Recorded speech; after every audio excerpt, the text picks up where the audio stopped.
Bonjour. Bonjour. Bonjour. Bonjour à toutes et tous. Bienvenue sur ce live. N'hésitez pas à dire si vous nous entendez bien. Si le son est bon. Bonjour Salim et Carole. Bonjour. Et on va pouvoir commencer. Du coup, bienvenue sur ce live qui est retransmis sur Facebook, Live Doc Finance. Doc Finance, pour rappel, c'est la communauté de l'écosystème financier. Aujourd'hui, on a plus de 750 000 membres qui sont inscrits et membres justement du réseau en France et à l'étranger. Donc ce live aura pour thème la gestion de projet en IT. En quoi consistent justement les différents métiers qu'on peut retrouver en gestion de projet, les spécificités justement du secteur financier, et est-ce que le fait d'avoir des connaissances en tech est important, primordial? On aura l'occasion d'en parler justement durant tout ce live avec deux intervenants, donc Carole Ancel, chef de projet transverse chez Neoxam, et Salim Bouhanani, chef de projet consultant senior chez Delanessi. Bienvenue à tous les deux en tout cas à ce live. Merci beaucoup d'avoir répondu présent pour passer justement cette heure ensemble. Donc là, comme je l'ai dit, on a à peu près 1 heure de live. L'objectif de ce live, ça va être de répondre à vos commentaires, à vos questions justement que vous pouvez vous poser. Donc n'hésitez pas à les poser en commentaire justement sur Facebook directement. Ce que je propose, c'est qu'on commence par une petite présentation de vous, de votre profil, comment vous en êtes arrivé finalement à faire ce métier. Et je vous propose de commencer par Carole. Bonjour Sébastien, bonjour Salim et bonjour à tous. Donc merci de me recevoir sur le live de Doc Finance sur la gestion de projet IT. Donc je suis Carole Ancel, j'ai 18 ans d'expérience dans le secteur de la finance, notamment en asset management, donc 15 ans en gestion de projet. J'ai un diplôme d'ingénieur en informatique appliqué à la finance de l'école Polytech Nice-Sofia. J'ai travaillé auparavant 8 ans en cabinet de conseil, 4 ans en interne dans un groupe bancaire et 6 ans dans le monde de l'édition de logiciels financiers. Je suis actuellement en poste chez Neoxam. Donc Neoxam est un éditeur leader de logiciels financiers pour le secteur de la banque, de la finance et de l'assurance. Nous adressons toute la chaîne de valeur, front, middle et back-office. Nous sommes une entreprise internationale de 500 collaborateurs, dont la moitié se trouve à Paris. Je gère actuellement une équipe de directeurs de projets transverses. Nous intervenons sur différents types de projets, implémentation de logiciels, changement de version de logiciel et des projets internes, de mise en place d'outils internes, d'organisation. Nous pouvons intervenir depuis l'avant-vente du projet jusqu'à sa mise en production chez le client. Les différentes expériences professionnelles m'ont permis de gérer différents types de projets. J'ai réalisé des projets métiers lors de mon expérience en cabinet de conseil. J'ai pu travailler chez différents types de clients, des projets d'organisation et des projets IT, notamment des projets d'implémentation ou de migration de logiciels dans le monde des éditeurs de logiciels.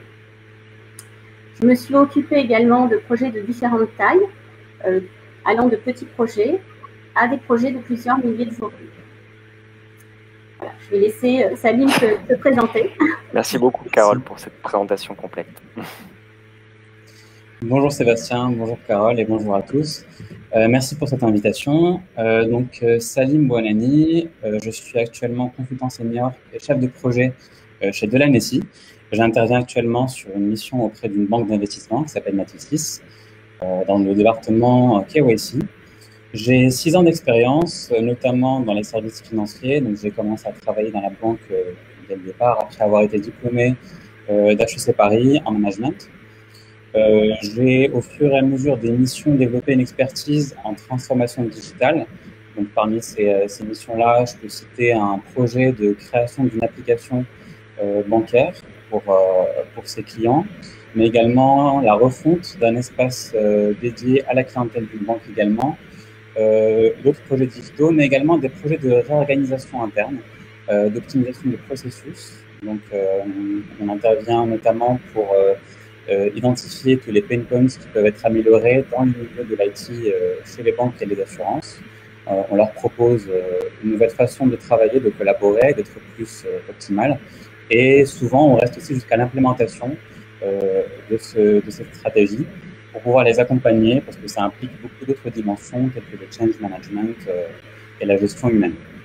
Et donc, en ce moment, j'interviens en tant que chef de projet IT sur la partie KYC et réglementaire de Natisys. Plusieurs projets en parallèle que je suis en train de coordonner, et notamment la mise en place d'une nouvelle plateforme réglementaire pour pouvoir permettre à la banque de traiter avec une nouvelle catégorie de clients et répondre aux exigences réglementaires. Voilà. Merci beaucoup Salim pour cette présentation. Je vous propose de pouvoir commencer justement sur le sujet du live. En parallèle, n'hésitez pas à commencer à poser vos questions justement par vos commentaires que vous pouvez mettre. On y répondra au fur et à mesure. En attendant les premières questions, on va parler justement du sujet, la gestion de projet justement en finance. Est-ce qu'on peut faire un petit point sur l'objectif de cette gestion de projet? Qu'est-ce qui fait qu'elle est nécessaire, qu'elle est essentielle même, justement finalement dans le secteur aussi de la finance, hein, évidemment, et notamment en IT. Et puis l'idée, c'est effectivement de voir aussi dans quelles institutions on peut travailler. On a justement deux exemples aujourd'hui avec Carole et Salim. Il y a peut-être d'autres aussi institutions financières sur lesquelles on peut travailler en gestion de projet en IT. Voilà, on peut faire un petit tour justement déjà de la gestion de projet en IT, son objectif. Carole, peut-être dans un premier temps. Alors, il y a différents types d'entreprises dans lesquelles il est possible d'effectuer de la gestion de projet IT. Donc, les secteurs bancaires au sein des directions des systèmes d'information, les cabinets de conseil et sociétés de services qui permettent de placer une ressource en gestion de projet, et le chef de projet va travailler avec des ressources internes et des ressources externes et effectuer la coordination globale du projet. Chez un éditeur de logiciels, donc le rôle de chef de projet IT sera pour moi légèrement différent selon l'entreprise dans laquelle on exerce. Le chef de projet en secteur bancaire va coordonner les ressources internes et également les fournisseurs. Typiquement, lorsque je pilotais des projets au sein d'un groupe bancaire, je coordonnais les ressources de ce groupe bancaire et j'avais également en face des fournisseurs comme Neoxam, des fournisseurs de logiciels, et j'étais en lien direct avec le sponsor du projet. Chez un éditeur de logiciels, nous allons faire de la gestion de projet en collaboration avec le chef de projet client. L'objectif étant de se mettre d'accord sur des engagements en termes de planning, de délai, de ressources, et s'assurer que les engagements sont bien respectés. Il s'agit en fait d'une vraie gestion de projet au sein du projet lui-même. Chez un éditeur de logiciels, en fait, il faut s'assurer de la bonne réalisation des développements en temps et en heure, avec une bonne qualité des livrables et définir conjointement avec les clients les différents jalons. Pour une bonne gestion de projet, le chef de projet doit définir les différentes tâches du projet avec un planning détaillé, définir les dépendances du projet. Un point important, c'est vraiment définir une bonne matrice des rôles et responsabilités de chacun. Chacun doit savoir ce qu'il a à faire et pour quand. Ça, c'est vraiment primordial. Identifier également les risques projet et mettre en place des actions pour limiter ces risques. Concernant le thème du live de gestion de projet IT, peut-il être un as de la tech? Cela dépend pour moi de la taille du projet et de type de projet et de la structure dans laquelle on fait le projet. Un projet de 50 jours ne se gérera pas tout à fait de la même façon qu'un projet de 10 000 jours. Même si, bien évidemment, on doit avoir défini clairement les tâches du projet, le planning, les engagements, les rôles et responsabilités de chacun. La gestion d'un projet de plusieurs milliers de jours demandera des bonnes qualités d'organisation, de la proactivité, l'anticipation de problèmes éventuels et effectivement s'assurer que chacun sait ce qu'il doit faire et pour quand. Faire un bon suivi des ressources qui travaillent sur le projet. Pour moi, le rôle du chef de projet IT consistera à pour les gros projets, à s'appuyer sur les experts sur les différents sujets. On a une grosse partie de motivation des équipes et faire en sorte que tout le monde aille dans la même direction. Pour moi, un projet qui se passe bien, c'est un projet où les personnes se sentent engagées et ont envie de travailler ensemble. Il faut une bonne cohésion d'équipe et je pense que le rôle du chef de projet, c'est vraiment d'insuffler cette dynamique. Je compare souvent un chef de projet comme un chef d'orchestre. Pour que le concert soit réussi, il faut que tout le monde réussisse à travailler ensemble. On ne demande pas au chef d'orchestre de savoir parfaitement jouer d'un instrument de musique. Pour le chef de projet IT, c'est pareil. Pour moi, il doit comprendre les différents sujets, pouvoir s'adresser et faire intervenir les experts si besoin, surtout définir des plans d'action, leur déblocage éventuel. Un chef de projet va devoir s'adapter au contexte et aux personnes. Je conseille aux jeunes diplômés ou futurs diplômés qui souhaitent s'orienter vers la gestion de projet de démarrer par un domaine qui leur plaît, de démarrer par un poste par exemple de maîtrise d'ouvrage ou de maîtrise d'œuvre ou de développement et ensuite commencer à faire de la gestion de projet pour un projet de petite taille sur un domaine qu'ils maîtrisent parfaitement pour acquérir tout le type du chef de projet. Planning, mise en place d'un RACI, donc cette matrice des rôles et responsabilités, la définition des tâches, la mise en place du suivi budgétaire, la mise en place d'une comitologie projet, donc les comités projet, pilotage, les comités d'arbitrage et ce suivi de matrice des risques. Et petit à petit, justement, cette personne va acquérir de l'expérience pour pouvoir gérer des projets plus conséquents. Un projet IT de petite taille demandera souvent plus d'expertise qu'un projet de taille importante. Effectivement, un projet de 10 000 jours, on ne peut pas tout connaître.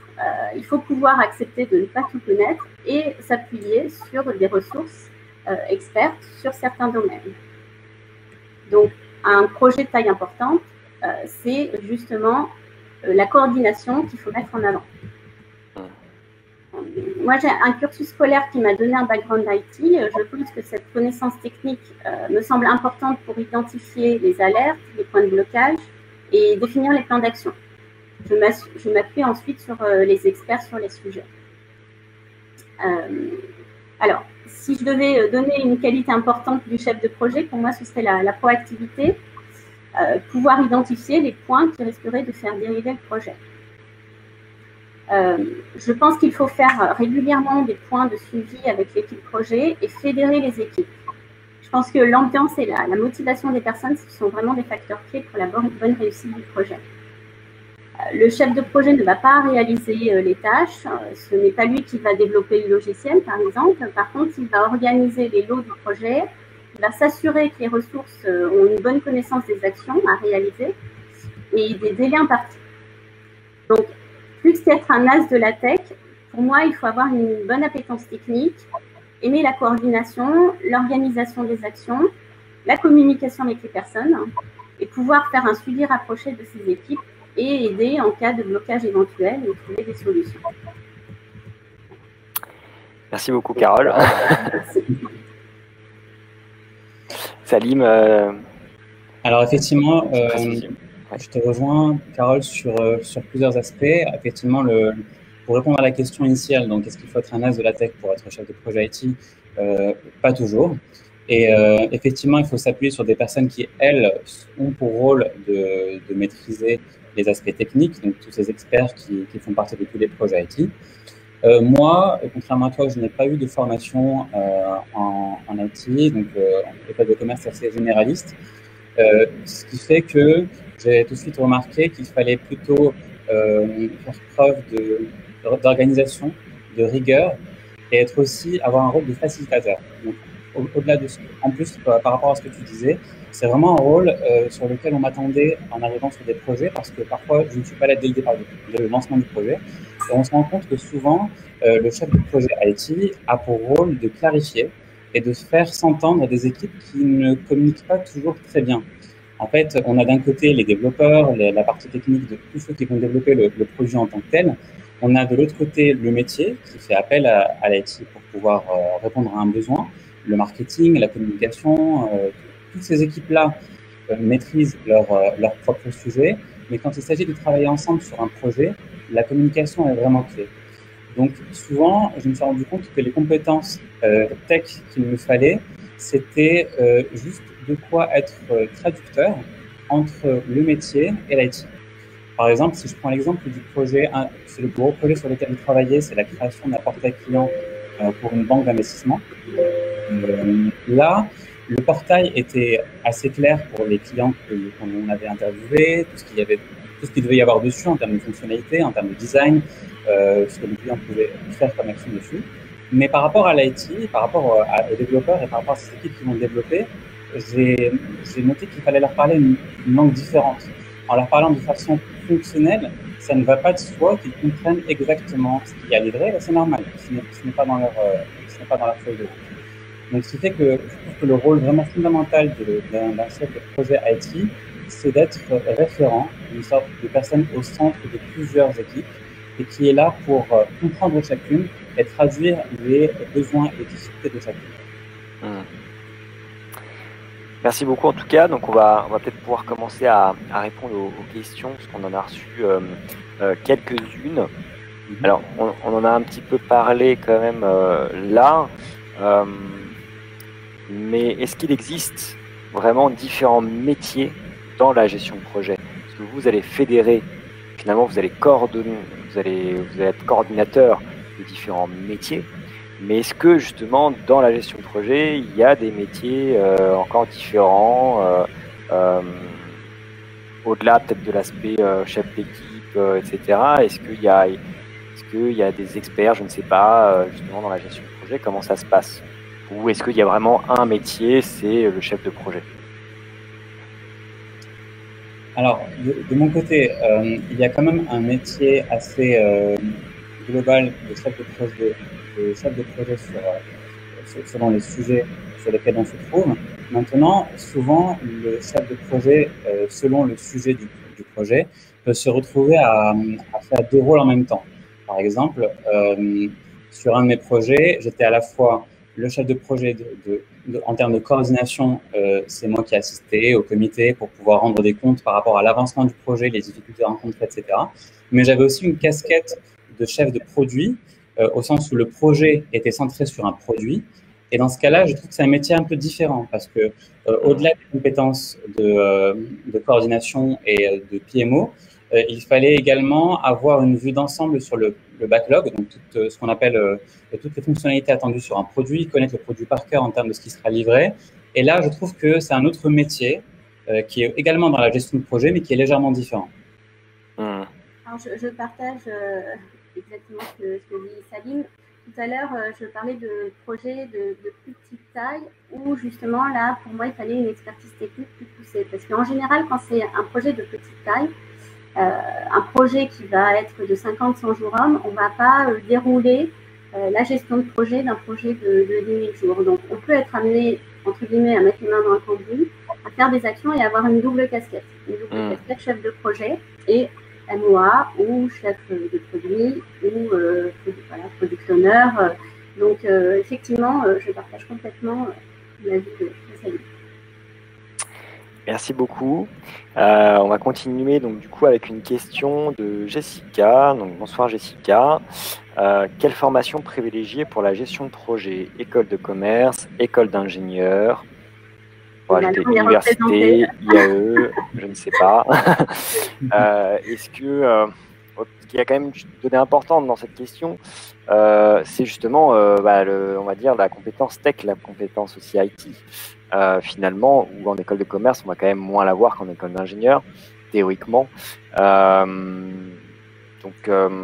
Quelle formation privilégier finalement? Est-ce qu'il faut faire un double diplôme même? Comment ça peut se passer pour les deux cas finalement? Alors, je pense que en fait, ça dépend des envies et du type de gestion de projet souhaité.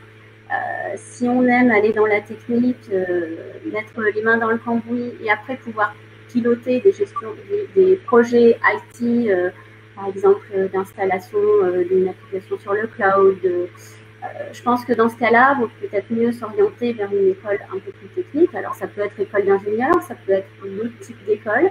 Ça peut être des IoT, ça peut être...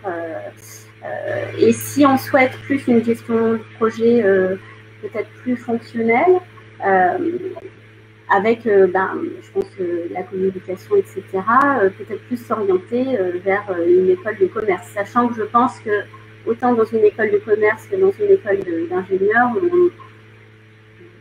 on nous présente, on nous forme justement à la coordination et au fait d'être organisé. Donc, est-ce que tu veux compléter? Alors, oui, je suis totalement d'accord avec toi. En fait, c'est une question d'appétence. Il n'y a pas d'obligation à faire telle ou telle formation. La preuve, on est aujourd'hui deux à avoir eu des cursus académiques différents. Moi, honnêtement, j'ai plus, comme je n'ai pas forcément cet intérêt à aller plus loin dans la technique une fois qu'un projet est lancé. Ma formation d'école de commerce, je trouve qu'elle est adaptée au poste que j'ai aujourd'hui. Après, j'ai beaucoup de camarades d'école de commerce qui aujourd'hui sont des chefs de projet en IT qui choisissent d'ajouter une formation, par exemple une formation en code, une formation qui leur permettrait d'aller plus dans le détail des applications sur lesquelles ils travaillent. Mais c'est vraiment question d'intérêt pour ce domaine-là. Et ils estiment que ça pourrait être plus épanouissant d'avoir aussi une casquette technique sur un projet, surtout si le projet est autour d'une innovation technologique assez passionnante, comme aujourd'hui l'intelligence artificielle, la blockchain et tous ces sujets-là qui suscitent un intérêt croissant. Mais il y a une obligation, je trouve. D'accord, merci. Et université, IAE, c'est des formations aussi qui sont intéressantes, du coup, je suppose, qui peuvent être choisies finalement pour devenir chef de projet. Oui, moi, avant l'école d'ingénieur, j'ai fait une maîtrise de mathématiques. D'accord, ok. Et du coup, pour aller un petit peu dans le sens de la question, quel type de master finalement on doit avoir en tant que chef de projet? Est-ce qu'il y a des masters spécifiques? Je connais le master MIAGE par exemple. Vous de votre côté, qu'est-ce que vous avez fait d'ailleurs comme master? Qu'est-ce que vous conseilleriez? Après, il y a plusieurs, je pense, types de masters qui peuvent répondre. Donc voilà, moi j'ai fait, à l'époque ça s'appelait quelques années justement la maîtrise, donc c'était une maîtrise de mathématiques qui était un bac plus 4. Après il y avait aussi une maîtrise d'informatique. Après moi je l'ai complété avec un diplôme d'ingénieur, ça peut être un DESS. On recrute beaucoup des profils bac plus 5, après ça peut être un IUT complété par une école d'ingénieur ou la réalisation d'une école de commerce. En fait, au-delà, je pense, des études, hein, donc oui, il y a un fond de base, je pense que c'est plus une personnalité, un profil et une envie de faire de la gestion de projet. Voilà, je pense qu'il faut aimer l'organisation, coordonner, il faut aimer la communication avec les personnes, il faut être multitâche, il faut être carré aussi, et il ne faut jamais perdre les objectifs que nous nous sommes fixés. Donc, au-delà du diplôme, alors après, oui, effectivement, c'est souvent plus, moi, dans ma société, dans la société où j'étais avant, plus ces niveaux bac plus 4, bac plus 5 qui sont recrutés. Mais voilà, c'est plus aussi des personnalités qui peuvent répondre à ce type de poste. D'accord. Effectivement, de mon côté, c'était un master plutôt généraliste. Donc en école de commerce, c'est souvent un master en business management qui est délivré à la fin, mais qui n'est pas, enfin, je trouve pas qu'il y a un type de master à avoir absolument. D'ailleurs, j'ai aussi un master spécialisé en droit des affaires, donc absolument rien à voir avec ce que je suis en train de faire aujourd'hui. C'est plus en termes de matière pendant le cursus. Si vraiment on devait identifier quelques compétences, enfin, en tout cas quelques cours ou quelques notions académiques à avoir, c'est plus être à l'aise, par exemple, avec des outils de présentation ou avoir déjà fait un suivi de projet, même si c'est un projet minuscule, mais avoir eu cette première initiation à la gestion de projet. et à pouvoir être clair dans des comptes rendus, de pouvoir donner une visibilité, de pouvoir facilement exprimer ses idées. C'est plutôt ça, en fait, plutôt que le du master en soi. D'accord, ok. Je pose aussi la question parce que finalement, ça peut être intéressant.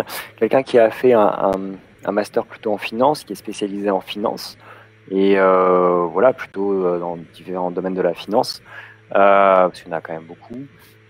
Est-ce que ça peut être intéressant? Est-ce que c'est des profils qui peuvent intégrer justement la gestion de projet dans l'écosystème financier sur une partie plus IT? Vous pensez que c'est aussi intéressant? Alors, moi, je pense que oui, effectivement, parce qu'en ayant eu un master en finance, je pense qu'on comprend quand même plus aisément le métier d'un banquier, qu'il soit dans la partie marché ou dans la partie corporate. Ce qui fait que si un jour, on est amené à travailler sur un projet qui concerne une application utilisée par des traders en salle de marché, eh bien, le fait d'avoir eu un master en finance avant, d'avoir suivi des cours, effectivement, ça va rendre la compréhension plus facile. Dans la mesure où le contenu du sujet sera déjà plus ou moins maîtrisé. Donc effectivement, ça peut faciliter le travail d'un chef de projet en IT en ayant fait un master dans ce domaine-là, mais ce sera juste une montée en compétences qui sera plus rapide. Moi, en étant arrivé sur des projets dont je ne connais absolument pas le fond, par exemple en assurance, effectivement, il y a de la matière à assimiler, il y a un vocabulaire à connaître, le métier à découvrir. Quelqu'un qui a déjà fait ses études dans ce domaine-là va être plus rapide que moi, mais je devrais aussi passer par cette phase de compétences. D'accord. Merci beaucoup. Alors j'ai une question de Sandra. Bonsoir Sandra. Est-ce que chef de projet IT est équivalent au métier de product owner dans le monde agile? Alors, je me permets de dire que c'est exactement ce que je faisais sur mon projet d'avant. Donc, alors effectivement, Sandra, ça dépend des situations. Sur le projet sur lequel j'ai travaillé, j'étais à la fois chef de projet IT et product owner. Mais je pense que ça ne va pas de soi. En fait, idéalement, ce qu'il aurait fallu avoir, c'est un chef de projet qui va orchestrer l'ensemble du projet avec à ses côtés un product owner, un scrum master, puisque tu parles de la méthodologie agile. Parce que c'est vrai que ça fait quand même beaucoup de travail. Le product owner, il est vraiment associé au produit qui est en train d'être développé. Il n'a pas forcément vocation à faire avancer le projet en termes de jalons, à lever des alertes de livraison de ce produit-là. Il est plutôt là pour s'assurer que le produit qui va être livré correspond aux attentes initiales. Donc, idéalement, il lui faudrait quelqu'un qui va plutôt avoir un rôle comme tu dis, Carole, de chef d'orchestre pour pouvoir s'assurer que l'ensemble des équipes délivrent dans les temps. Mais souvent, bien sûr, ce qu'on fait, et c'est souvent parce que les ressources ne sont peut-être pas suffisantes, ou en tout cas parce qu'on se dit que comme le product owner connaît bien le projet, il peut aussi avoir la casquette de chef de projet. Une double casquette marche très très bien, à condition que le product owner soit réellement dans une méthodologie agile. Donc avec tous les rituels qui sont associés, un Scrum Master qui va faciliter l'échange avec les développeurs, pour ne pas se retrouver avec un product owner dépassé par son backlog et qui n'aura pas le temps de s'occuper de ses tâches de chef de projet. Je ne sais pas ce que tu en penses, Carole. Je suis tout à fait d'accord. Ça marche. Alors Mathieu se posait la question, est-ce qu'il faut avoir des notions de code? Justement, on parlait de personnes qui ajoutaient à leur formation d'ailleurs une formation justement plus par exemple en développement. Est-ce qu'il faut avoir des notions de code? Est-ce que d'ailleurs ça fait partie des formations dans les entreprises? Alors, en fait, je pense que ça va dépendre du type de projet qu'on souhaite gérer. Voilà, moi j'ai fait du développement dans l'école d'ingénieur que j'ai réalisée. En fait, je pense que ça m'a plus aidé à comprendre les problématiques, à adresser les sujets. Après, on ne va pas me demander de faire le code et faire des nouvelles fonctionnalités. Donc, je pense que ça peut aider pour justement la coordination, la gestion et bien comprendre les sujets sur lesquels on va travailler, les problématiques rencontrées par voilà, un développeur qui va me dire là j'ai un point de blocage ou j'ai une fuite mémoire. Lorsqu'on a déjà fait du code, ça va nous parler. Après, le chef de projet, son rôle, ça ne va pas être de faire du code. Donc, Par contre, si on a quelqu'un qui a fait du code et du développement et qu'après il doit gérer des développeurs et coordonner une grosse équipe de développeurs dans la gestion de projet, je pense que ce sera un plus d'avoir des notions sur le code. D'accord. Totalement d'accord. Effectivement, je trouve que le fait, ce n'est pas une compétence obligatoire nécessaire pour être chef de projet. Moi, je n'ai pas de notion de code et pourtant, je travaille sur des projets qui sont très techniques. Mais en fait, c'est vrai que je suis d'accord avec toi, c'est un vrai plus. Et parfois, on le ressent. Un exemple très concret, en fait, sur une application qu'on développait dans le cadre d'un projet réglementaire, il fallait mettre en place des notifications pour pouvoir alerter le client dans un événement précis. Et il y avait un problème côté développeur pour pouvoir livrer la notification dans les temps. Et en fait, comme je ne comprenais pas techniquement ce qui leur posait problème dans le code, j'avais un peu de mal à savoir qu'est-ce qui pouvait bloquer. Et j'avais aussi du mal à expliquer ça au métier. Et c'est pour ça que je disais par rapport à c'est plus une question de communication. Si j'avais eu des notions de code, je pense que j'aurais compris plus facilement ce qui leur aurait posé problème. Mais ce n'est absolument pas bloquant parce que même le côté métier, ils n'ont pas non plus à connaître dans les détails ce qui dans le projet techniquement pose problème. D'accord. Okay. On va continuer avec une question d'Alice. Quelles sont les perspectives d'évolution en gestion de projet, management, expertise, point d'interrogation. Qu'est-ce que vous en pensez? Alors, moi, je fais de la gestion de projet depuis longtemps. Je gère une équipe aussi. Je fais du management. Après, en fait, en fonction de la taille des projets, on a de la gestion de projet et des directeurs de projet. Donc, moi, je me suis occupée de direction de projet, des directions de projet transverses. Donc, chez Neoxam, typiquement, on gère plusieurs projets en parallèle. Donc, on peut faire de la gestion de projet, la direction de projet, la coordination, du management. L'expertise, pour moi, est moins la suite logique de la gestion de projet. Parce que, pour moi, plus on avance dans la gestion de projet, plus on gère des projets conséquents, plus on est dans l'organisation, la coordination. Voilà, on travaille avec différents types de personnes, d'intervenants, des utilisateurs métiers, des utilisateurs techniques. L'expertise, pour moi, viendra plus après une expérience, par exemple, en réglementaire. On va vouloir s'orienter vers une expertise réglementaire ou voilà, tout ce qui est tout ce qui est expertise du site, par exemple, etc. La gestion de projet, pour moi, peut être vraiment corrélée avec le management. D'ailleurs, quand on est chef de projet, en général, on coordonne des personnes. Alors, on n'est pas forcément manager direct, mais on a le rôle de manager, comme si on était manager, on coordonne les ressources. Donc, je pense que ça demande aussi des compétences qui sont assez similaires. Le management, le fait d'écouter les personnes. Si quelqu'un a un point de blocage, pouvoir l'identifier. Donc, voilà, il y a beaucoup d'études, d'échanges. Donc, pour moi, voilà, management, gestion de projet, il y a des compétences qui se rejoignent. L'expertise, pour moi, serait un petit peu différente.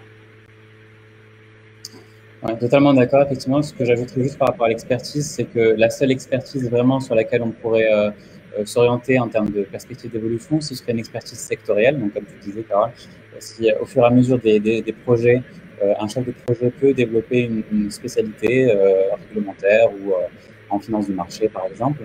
Et dans ce cas-là, ça pourrait peut-être le faire évoluer vers des postes de management d'un département réglementaire ou de prendre la tête d'équipe de manière plus permanente, de ne plus être dans une dimension de projet, mais plutôt être dans un rôle de manager de façon fonctionnelle.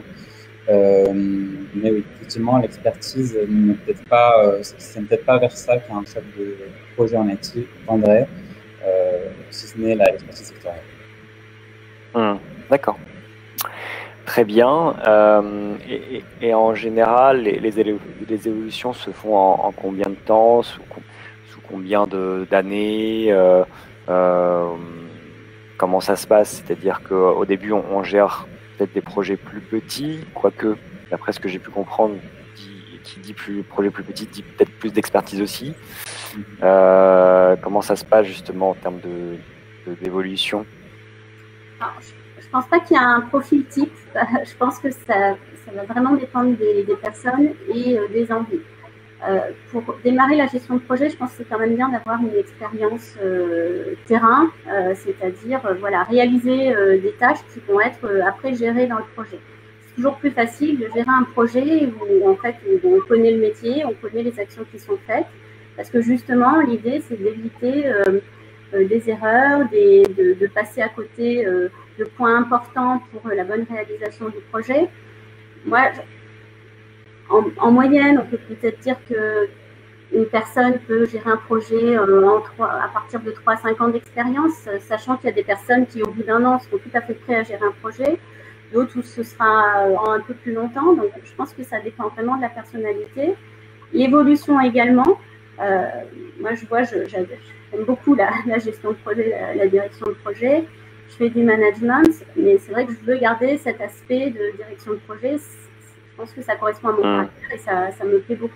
Donc, voilà, après, ça dépend des envies, je pense, et de la personnalité des personnes. Effectivement, c'est vraiment au cas par cas. Et si je prends l'exemple de quelqu'un qui, par exemple, serait un jeune diplômé qui se dirigerait déjà vers ce type de rôle, effectivement, sans avoir l'expérience, on ne peut pas commencer dès le départ à gérer un projet, même s'il est petit, ça demande quand même une certaine connaissance des sujets. Peut-être passer par 2 ans, 3 ans d'un poste un peu plus junior, d'être assistant d'un chef de projet pour voir comment ça se passe très concrètement. Et au fur et à mesure, avec peut-être un palier de 2-3 ans encore, passer chef de projet IT, puis au fur et à mesure de projet, avoir accès à des projets de plus grande envergure et d'une plus grande importance dans l'établissement. Merci beaucoup. Une question de Marion. Quelle erreur ne pas commettre lors de la gestion d'un projet? Pour moi, il y a plusieurs erreurs possibles. Alors déjà, se dire que chaque projet va être identique au précédent. En fait, je trouve que l'intérêt de la gestion de projet, c'est qu'en fait, à chaque fois, on a une nouvelle équipe, un nouveau challenge, on a des nouveaux clients.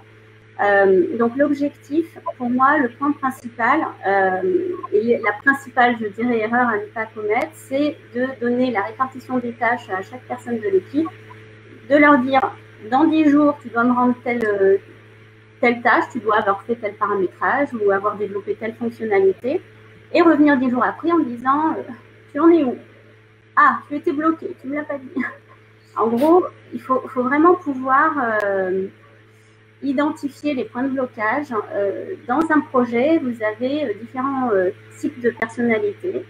Vous avez des personnes qui vont être très autonomes et qui ne vont pas hésiter à vous alerter lorsqu'ils ont un souci. Et il y a d'autres personnes qui vont plus se dire « je vais essayer de le résoudre » et quand ils sont au pied du mur, « ah ben j'ai pas réussi ». Donc en fait, l'objectif, c'est vraiment de suivre les personnes, de savoir, alors là, avec justement le contexte Covid et télétravail, on doit adapter. Quand on est tous sur site, on passe se voir, bon, comment ça se passe ce matin? Est-ce que tu as des problèmes par rapport à ce que tu dois délivrer? On fait aussi des morning meetings pour échanger sur les différents points. À distance, il ne faut pas hésiter à s'envoyer un petit message via Teams, Skype.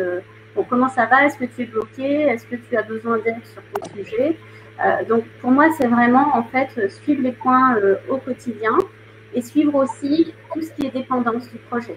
Par exemple, dès le début du projet, on va identifier les facteurs clés. Ça peut être un autre logiciel qui doit passer dans la nouvelle version avant que nous, on passe notre projet en production. Donc, ça va être suivre aussi le projet qui va se dérouler en parallèle et voir l'impact sur notre projet.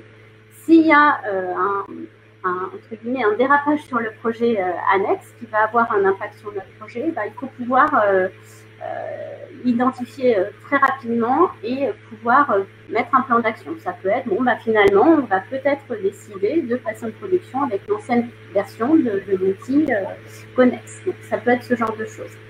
Donc, je pense que le plus important, c'est de ne pas se dire, voilà, j'ai mon plan de projet, je le déroule, c'est comme ça, je fais la théorie, et en fait, c'est vraiment s'adapter aux personnes, au contexte, avoir une bonne communication aussi avec le client et les différents interlocuteurs, ne pas laisser en fait de point de non-dit ou de point de blocage, donc vraiment discuter des différents sujets et s'assurer que voilà, pour tout le monde, tout est clair, que les personnes aussi s'épanouissent dans les tâches qu'ils ont, ne pas donner une tâche très très technique à quelqu'un qui est plus fonctionnel et qui va être en difficulté, donc pouvoir répartir les tâches, la répartition des tâches par rapport aux expertises des personnes et aux compétences. À quelqu'un qui est plutôt junior, on va lui donner une tâche bien définie, bien délimitée, on va l'accompagner.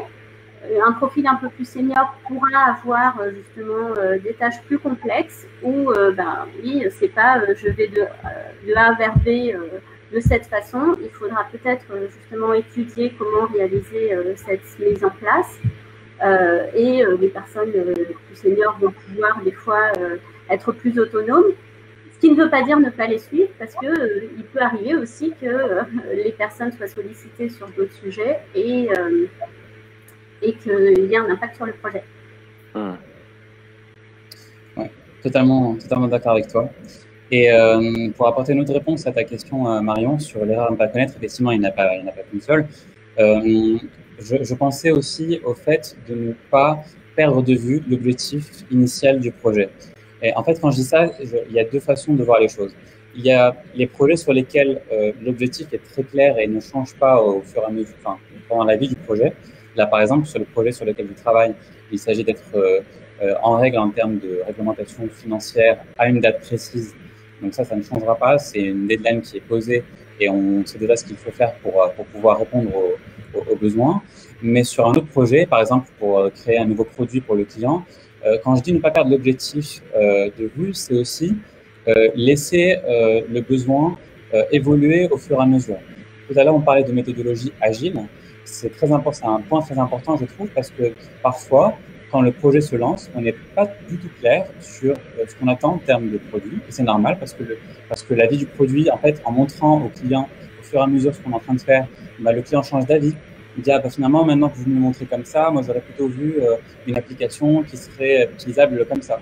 Et c'est la force de la méthodologie agile, c'est de pouvoir intégrer ces évolutions du besoin dans le backlog et de pouvoir rester flexible dans la livraison du produit. Mais encore une fois, quand je dis garder en tête l'objectif, là, ce serait plutôt garder en tête le besoin initial. C'est quand même de rester sur cette idée qu'on veut livrer au client une application qui puisse permettre de faire ça. Donc, garder en tête l'objectif initial, mais tout en restant flexible par rapport à la vie du projet, parce qu'il se passe énormément de choses une fois que le projet démarre. Une autre question, quels outils, applications, logiciels utilisez-vous pour vos projets? Alors de mon côté, j'en utilise surtout 3 qui sont souvent utilisés dans la gestion de projet. D'abord, c'est Jira. Donc, c'est un outil qui permet de suivre, de morceler le produit que l'on veut développer et d'avoir une vue d'ensemble sur tous ces morceaux-là qu'on appelle le produit backlog, pour savoir à n'importe quel moment où est-ce qu'on en est sur le développement, qu'est-ce qui bloque, qu'est-ce qui a été livré, qu'est-ce qui est en test, etc. En plus de ça, un outil qui s'appelle Trello, que je trouve très pratique pour avoir une vision d'ensemble des tâches. Très souvent, les équipes perdent de vue en fait les différentes tâches qui leur sont assignées, perdent de vue également les deadlines, etc. Trello, c'est très intuitif et ça demande uniquement un navigateur web. Donc, très pratique pour pouvoir créer les tâches et les assigner aux différents collaborateurs. Et évidemment, Teams, qui est maintenant assez généralisé dans les entreprises, qui permet non seulement de communiquer, de réaliser des réunions, de pouvoir échanger des fichiers, mais également, et ça c'est important aussi, d'avoir ce qu'on appelle des canaux de communication. Comme je parlais tout à l'heure d'une communication entre plusieurs équipes qui n'ont peut-être pas l'habitude de travailler entre elles, un outil comme Teams est assez intéressant parce qu'il permet d'avoir toute l'information à jour au même endroit. Et on remarque en fait qu'au fur et à mesure d'un projet, certaines informations peuvent être très claires au démarrage, mais au bout de 2-3 semaines, les différentes équipes peuvent oublier ou passer à côté d'une information qu'ils n'avaient pas intégrée au départ.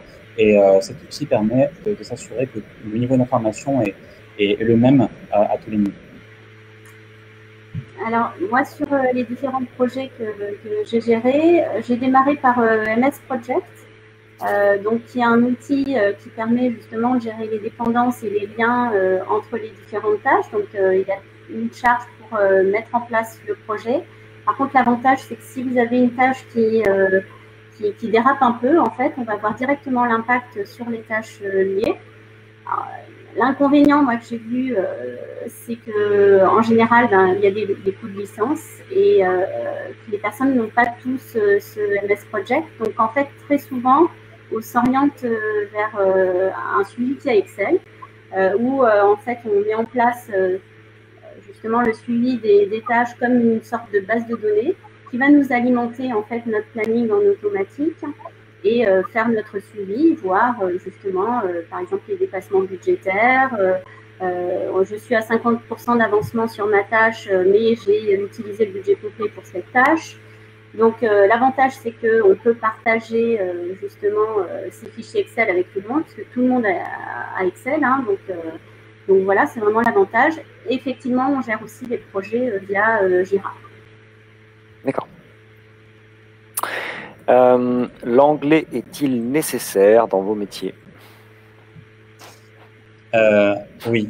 Alors là, en tout cas de mon côté, là, c'est assez clair. L'anglais est indispensable, à minima, un anglais, ce qu'on appelle working language, c'est-à-dire le minimum pour pouvoir communiquer dans un cadre professionnel. En fait, ce qui se passe, c'est que souvent en IT, on a affaire à des éditeurs qui ne sont pas toujours basés en France et qui ont pour habitude de communiquer en anglais. Donc, pour simplifier la gestion du projet, pour éviter, par exemple, que l'information se perde parce que tel compte rendu de meeting a été fait en français et qu'une fois qu'on le transfère, il n'est plus visible pour d'autres personnes, on choisit de faire toute la documentation, tous les supports, tous les mails, dans la mesure du possible en anglais. Et parfois, en meeting, on remarque qu'on est tous francophones, évidemment, on va parler français, mais le support en tant que tel va rester en anglais pour qu'il puisse être communicable à n'importe quel moment. Après, aujourd'hui, j'ajoute juste un dernier point, c'est que pour pouvoir justement répondre à cette exigence-là, la plupart des établissements financiers proposent des solutions pour faciliter l'apprentissage. Aujourd'hui, dans les grandes banques, par exemple, des cours d'anglais sont offerts.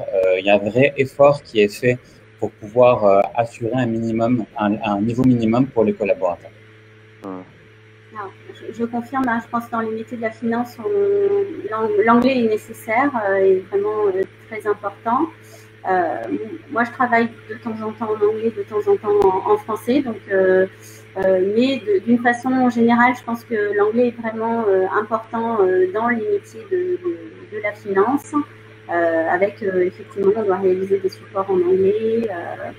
Donc voilà, je vous pousse à travailler votre anglais. Et puis effectivement, on doit passer des examens. Alors après, vous avez des comptes de formation. Vous pouvez justement utiliser vos comptes de formation pour prendre des cours d'anglais. Moi, j'ai dû passer le BULATS, par exemple. Après, en fonction des sociétés, c'est différent. Il y a le TOEIC. Donc, mais voilà, je pense que c'est important de connaître l'anglais. D'accord. Très bien, merci beaucoup. Alors, il y a Thomas qui pose la question, quel conseil à donner pour pouvoir gérer plusieurs projets et personnes en parallèle? Alors, être organisé. Donc, effectivement, c'est, je pense, le fait déjà d'aimer vouloir gérer plusieurs projets en parallèle. Donc, voilà, être très organisé parce qu'effectivement, on est sur un projet et on peut être sollicité sur un autre projet. Alors, se mettre des rappels, des actions, avoir son suivi des tâches pour être sûr de ne rien oublier. Donc, Moi, avec mes clients, en général, on a des comités opérationnels qu'on fait une fois par semaine. On a toutes les tâches du projet et toutes les actions. Je l'enrichis en fait au fur et à mesure des éléments que je dois suivre. Donc voilà, pouvoir avoir sa liste des tâches. Par rapport aux personnes, c'est réaliser des meetings, des morning meetings. Alors ça peut être quotidien, ça peut être tous les 2-3 jours. En fait, ça va dépendre du projet et du nombre de personnes. Donc voilà, avoir son fichier de suivi des tâches, pouvoir faire le point avec les personnes, aimer travailler, voilà, on est dérangé. Lorsqu'on est sur une tâche, on peut être sollicité sur un autre projet. Donc voilà. Merci. C'est ça. Et oui, effectivement, je suis d'accord. Sur la partie projet, il faut vraiment être organisé. Et moi, j'ajouterais, il faut tout documenter. Je trouve que c'est vraiment essentiel. En fait, une fois qu'on sort, par exemple, d'un comité sur un projet numéro 1 et que c'est un comité important, on a tendance à se faire confiance et à se dire qu'on ne va pas oublier l'essentiel de ce qui a été dit. Et ensuite, on passe au projet numéro 2. Mais en fait, le projet numéro 2 est également important. Donc, on oublie déjà les enjeux du premier. Moi, ce que je fais, en tout cas à titre personnel, c'est que j'ai aussi des documents qui ne font qu'à moi, qui n'ont pas vocation à être partagés, mais qui m'aident au quotidien. Ça peut être n'importe quoi, ça peut être sur n'importe quel outil, mais quelque chose qui permet d'avoir une vue d'ensemble. C'est vraiment important de pouvoir prendre du recul quand on gère plusieurs projets, de ne pas rester uniquement au niveau du détail, parce qu'on risque de se perdre et de n'avancer finalement sur aucun des projets, mais plutôt d'avoir cette vision globale avec des points d'alerte, des points d'attention, ne pas oublier de les remonter si besoin. Et par rapport aux personnes, évidemment, plus on gère de personnes et plus on gère de personnalités aussi, il ne faut pas oublier que ces personnes-là sont des êtres humains qui sont très différents les uns des autres, mais avec lesquels il va falloir collaborer. Donc, je pense qu'en termes de conseils, je dirais qu'il faut être patient, il faut avoir un rôle de facilitateur, être dans l'apaisement, surtout quand il y a des tensions qui surgissent sur des projets. Il ne faut absolument pas aller dans le sens de la tension parce que, en tant que chef de projet, on attend vraiment de nous d'avoir le dernier mot, de pouvoir être celui qui va proposer des solutions. Donc voilà, être patient avec le caractère de chacun, se dire qu'on a tous un intérêt commun, c'est que le projet aboutisse, que la livraison se passe dans le temps et comme prévu. Et donc, ces compétences humaines sont tout aussi importantes que les compétences de gestion de projet. Très bien. Merci beaucoup. On va passer à une autre question. Quel type et taille d'entreprise privilégiée pour une première expérience? Est-ce qu'il y en a une ou pas? Le type et de taille. Alors, selon moi, c'est vrai que pour démarrer, c'est toujours plus agréable de commencer par une entreprise qu'on appelle à taille humaine. Moi, j'ai commencé dans un cabinet de 110 personnes et c'est vrai que c'était très agréable de pouvoir côtoyer tout le monde, de pouvoir aussi collaborer avec un maximum de personnes dès la première année. Mais l'avantage également, c'est qu'en travaillant dans un cabinet à taille humaine, mais qui a pour client des grosses structures, c'est que on a les avantages des deux. En fait, les projets sont très intéressants parce qu'ils sont menés auprès d'acteurs essentiels du monde de la banque et de l'assurance. On avait parmi nos clients Société Générale, BNP, AXA, etc. Mais quand même menés par un cabinet qui a une taille familiale et dans lequel on peut facilement aller voir son N+2, son N+3, voire même l'associé du cabinet pour pouvoir demander des conseils. Après, au fur et à mesure, je pense que ça nous prépare à avoir une posture qui soit plus confortable et plus professionnelle pour pouvoir intégrer des entreprises plus larges. Mais ça dépend vraiment de l'intérêt de chacun, des projets sur lesquels on a envie de travailler. Et comme la plupart des entreprises de grande taille vont avoir des projets de grande envergure, si on préfère travailler sur des projets plutôt petits et qui soient centrés sur un produit plutôt que sur un grand périmètre de clients, on irait plutôt vers des petites entreprises. Oui, je suis d'accord. Pour moi, je pense qu'il n'y a pas forcément de taille, de type d'entreprise ou de taille. Je pense que ça va encore là vraiment dépendre de la personnalité et de l'envie des personnes. Moi, j'ai commencé chez un éditeur. Après, j'ai été dans un grand groupe. Finalement, c'est dans le groupe de taille plus importante que j'ai commencé à faire de la gestion de projet. Auparavant, j'avais fait de la maîtrise d'ouvrage, donc on m'a donné le projet sur le sujet sur lequel je connaissais. Après, je suis allée dans un cabinet de conseil, donc où c'est encore d'autres types de projets. J'aurais pu le faire dans l'autre sens. Donc après, voilà, allez plutôt, je pense, à une entreprise où vous avez envie d'y aller, où la mentalité de l'entreprise, en fait, correspond à vos attentes. Je pense que le plus important, en fait, c'est d'aimer ce qu'on fait, de pouvoir se retrouver, avoir des collègues qui nous ressemblent, sur lesquels on se dit, bon, ben oui, je sais pourquoi je suis dans cette entreprise. Et après, voilà, je pense qu'on peut être amené à faire de la gestion de projet dans tout type d'entreprise. Donc, d'accord. Très bien, merci beaucoup. Puis on va terminer ce live avec une dernière question. Est-ce qu'on peut trouver un stage en gestion de projet ou est-ce qu'il faut de l'expérience du coup? Est-ce que c'est possible de trouver un stage ou une alternance d'ailleurs?